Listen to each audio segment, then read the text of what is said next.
Okay, allow me few moments to figure out things, especially voice and all. Once these things will be fine, I'll start. Alright,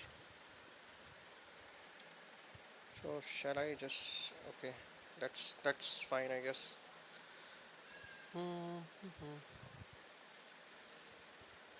Cool. Wait a minute.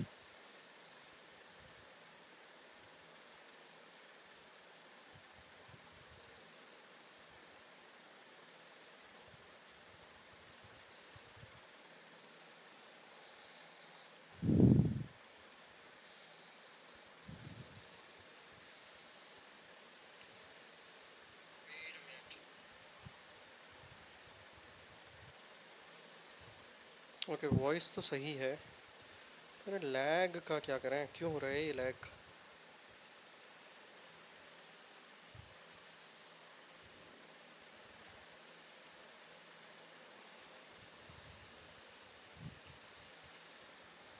Just give me 1 minute okay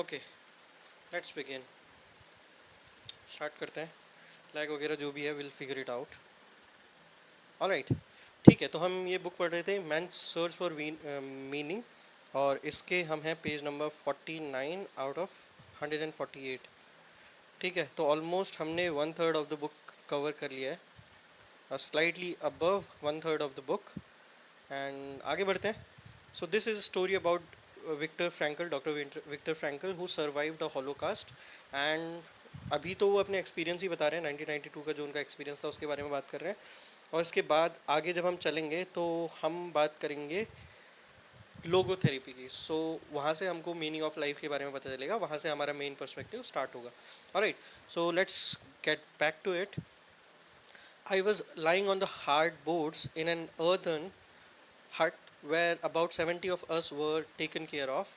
We were sick and did not have to leave camp for work. We did not have to go on parade. We could lie all day in our little corner in the hut and doze and wait for the daily distribution of bread, which of course was reduced for the sick, and for the daily helping of soup, watered down and also decreased in quantity. But how content we were, happy in spite of everything. While we cowered against each other, okay, to avoid any unnecessary loss of warmth, and were too lazy and disinterested to move a finger unnecessarily. We heard shrill whistles and shouts from the squire when the night shift had just returned and was assembling for roll call. The door was flung open, and the snowstorm blew into our hut. An exhausted comrade, covered with snow, stumbled inside to sit down for a few minutes, but the senior warden turned him out again. It was strictly forbidden to admit a stranger to a hut while a checkup on the man was in progress. How sorry I was for that fellow, and how glad not to be in his skin at that moment, but instead to be sick and able to doze on the sick quarters. What a lifesaver it was to have those 2 days there, and perhaps even 2 extra days after those. All this came to my mind when I saw the photographs in the magazine. When I explained, my listeners understood why I did not find the photographs so terrible. The people shown on it might not have been so unhappy after all.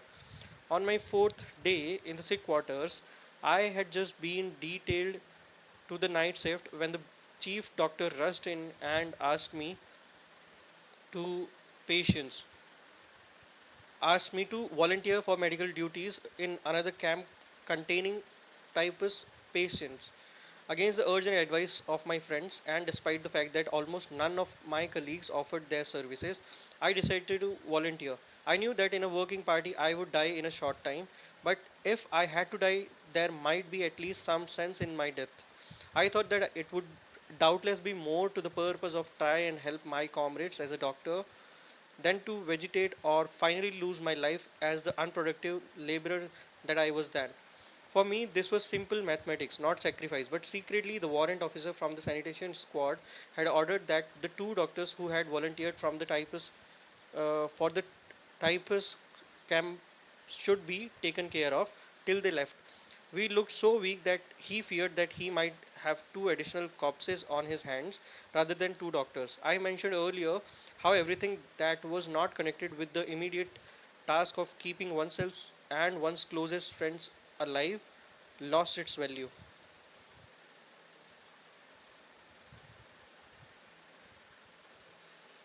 Wait a second. बहुत ज़्यादा ही ये यहाँ पे क्यों हो रहा है lag ये. Now I think everything is fine. Alright. Everything was sacrificed.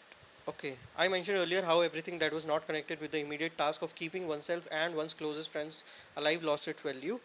Everything was sacrificed to this end. A man's character became involved to the point that he was caught in a medical turmoil which threatened all the values he held and threw them into doubt. Under the influence of a word which no longer recognized the value of human life and human dignity, which had robbed man of his will and had made him an object to be exterminated, having planned, however, to make full use of him first to the last ounce of his physical resources. Under this influence, the personal ego finally suffered a loss of values. If the man in the concentration camp did not struggle against this in a last effort to save his self respect, he lost the feeling of being an individual, a being with a mind with inner freedom and personal value. He thought of himself then only a part of an enormous mass of people. His existence descended to the level of animal life. The men were herded, sometimes to one place, then to another, sometimes driven together, then apart, like a flock of sheep without a thought or a will of their own. A small but dangerous pack watched them from all sides, well versed in methods of torture and sadism. They drove the herd incessantly backwards and forwards with shouts, kicks, and blows, and we, the sheep, thoughts of two things only: how to evade the bad dogs and how to get a little food. Just like sheep that crowd timidly into the center of a herd, each of us tried to get into the middle of our formations. That gave one a better chance of avoiding the blows of the guards who were marching on either sides and to the front and rear of our column. The central position had the added advantage of affording protection against the bitter winds. It was therefore in an attempt to save one's own skin that one literally tried to submerge into the crowd. This one, this was done automatically in the formation, but at other times it was very conscious efforts in our part. In conformity with one of the camp's most imperative laws of self-preservation, do not be conspicuous. We tried at all times to avoid attracting the attention of the SS. There were times, of course, when it was possible and even necessary to keep away from the crowd. It is well known that an enforced community life in which attention is paid to everything one does at all times may result in an irresistible urge to get away, at least for a short while. The prisoners craved to be alone with himself and his thoughts. He yearned for privacy and for solitude. After my transportation to a so-called rest camp, I had the rare fortune to find solitude for about 5 minutes at a time behind the earthen hut where I worked and in which were crowded about 50 delirious patients. There was a quiet spot in a corner of the double fence of barbed wire surrounding the camp. A tent had been improvised there with a few poles and branches of trees in order to shelter a half dozen corpses. The daily death rate in the camp, there was also a shaft leading to the water pipes. I squatted on the wooden lid of this shaft whenever my services were not needed. I just sat and looked out at the green flowering slopes and the distant blue hills of the Bavarian landscape. Framed by the meshes of barbed wire, I dreamed longingly, and my thoughts wandered north and northeast in the direction of my home, but I could only see clouds. The corpses near me, crawling with lice, did not bother me. Only the steps of passing guards could rouse me from my dreams, or perhaps it would be a call to the sick bay or to collect a newly arrived supply of medicine for my hurt, consisting of perhaps 5 or 10 tablets of aspirin to last for several days for 50 patients. I collected them. Just give me 1 second, okay?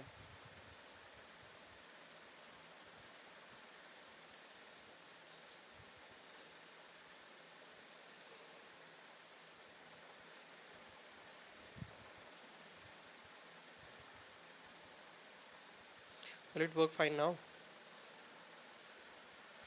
Alright. I collected them and then did my rounds, feeling the patient's pulses and giving half tablets to the serious cases. But the desperately ill received no medicine. It would not have helped, but besides, it would have deprived those for whom there was still some hope. For light cases, I had nothing except perhaps a word of encouragement. In this way, I dragged myself from patient to patient through, though I myself was weak and exhausted from a serious attack of typhus. Then I went back to my lonely place on the wood cover of the water shaft. This shaft, incidentally, once saved the lives of three fellow prisoners. Shortly before liberation, mass transports were organized to go to the Chow, and then three prisoners wisely tried to avoid the trip. They climbed down the shaft and hid there from the guards. I calmly sat on the lid, looking innocent and playing a childish game of throwing pebbles at the barbed wire. On spotting me, the guard hesitated for a while, but then passed on. Soon I could not tell. Soon I could tell the three men below that the worst danger was over. It is very difficult for an outsider to grasp how very little value was placed on human life in camp. The camp inmate was hardened, but possibly became more conscious of this complete disregarded of human existence when a convoy of sick men was arranged. The emaciated bodies of the sick were thrown on two-wheeled carts, which were drawn by prisoners for many miles, often through snowstorms, to the next camp. If one of the sick men had died before the cart left, the he was thrown on anyway. The list had to be correct. The list was the only thing that mattered. A man counted only because he had a prison number. Only literally, one literally became a number, dead or alive. That was unimportant. The life of a number was completely irrelevant. What stood behind the number and that life mattered even less. The fate, the history, the name of the men in the transport of sick patients that I, in my capacity as a doctor, had to accompany from one camp to Bavaria to another. There was a young prisoner whose brother was not on the list and therefore could have to be left behind. The young man begged so long that the camp warden decided to work on exchange, and the brother took the place of a man who, at the moment, preferred to stay behind, but the list had to be correct. That was easy. The brother had just exchanged numbers with the other prisoners. As I have mentioned before, we had no documents. Everyone was lucky to own his body, which, after all, was still breathing. All else about us. Therefore, the rags hanging from our gaunt skeletons was only of interest if we were assigned to a transport of sick patients. The departing Muslims were examined with unabashed curiosity to see whether their coats or shoes were not better than one's own. After all, their fates were sealed. But those who stayed behind in camp, who were still capable of some work, had to make use of every means to improve their chances of survival. They were not sentimental. The prisoners saw themselves completely dependent on the moods of the guards, playthings of fate, and this made them even less human than the circumstances warranted. In Auschwitz, I had laid down a rule for myself which proved to be a good one, and which most of us comrades later followed. I generally answered all kinds of questions truthfully, but I was silent about anything that was not expressly asked for. If I were asked my age, I gave it. If asked about my profession, I said doctor, but did not elaborate. The first morning in Auschwitz an officer came to the parade ground. We had to fall into separate groups of prisoners over 40 years, under 40 years, metal workers, mechanics, and so forth. Then we were examined for ruptures, and some prisoners had to form a new group. The group that I was in was driven to another hut where we lined up again. After being shorted out once more and having answered all questions as to my age and profession, I was sent to another small group. Once more, we were driven to another hut and grouped differently. This continued for some time, and I became quite unhappy, finding myself among strangers who spoke unintelligible foreign languages. Then came the last selection, and I found myself back in the group that I had been with me in the first hut. They had barely noticed that I had been sent from hut to hut in the meantime, but I was aware that in those few minutes fate had passed me in many different forms. When the transport of sick patients for the rest camp organized, my name, that is my number, was put on the list. Since a few doctors were needed, but no one was convinced that the destination was really a rest camp. A few weeks previously, the same transport had been prepared. Then, to everyone had thought that it was destined for the gas ovens. When it was announced that anyone who volunteered for the dreaded night shift would be taken off the transport list, 82 prisoners volunteered immediately. A quarter of an hour later, the transport was cancelled, but the 82 stayed on the list for the night shift. For the majority of them, this meant death within the next fortnight. Now, the transport for the rest camp was arranged for the second time. Again, no one knew whether this was a ruse to obtain the last bit of work from the sick, if only for 14 days, or whether it would go to the gas ovens or to a genuine rest camp. The chief doctor, who had taken a liking to me, told me furtively one evening at a quarter to 10, I have made it known in the orderly room that you can still have your name crossed off the list. You may do so up till 10 o'clock. I told him that this was not my way, that I had learned to let fate take its course.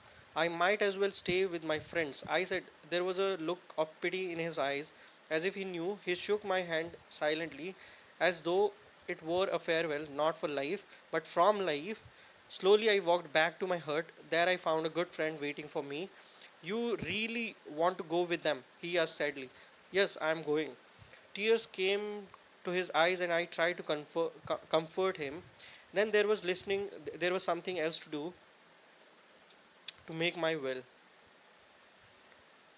Why?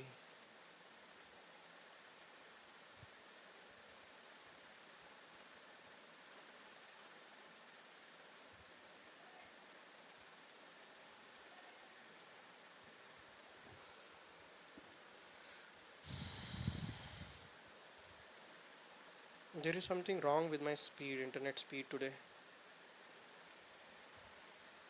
Let me just complete this page, then I'll have to check with the internet speed and then I'll be back. I don't know what is happening. You really want to go with them? He asked sadly. Yes, I am going. Tears came to his eyes, and I tried to comfort him. Then there was something else to do to make my will. Listen, Otto. If I don't get back home to my wife, and if you should see her again, then tell her that I talk to her daily, hourly. You remember. Secondly, I have loved her more than anyone. Thirdly, the short time I have been married to her outweighs everything, even all we have gone through here. Otto, where are you now? Are you alive? What has happened to you since our last hour together? Did you find your wife again? And do you remember how I made you learn my will by heart, word by word, in spite of your childlike tears?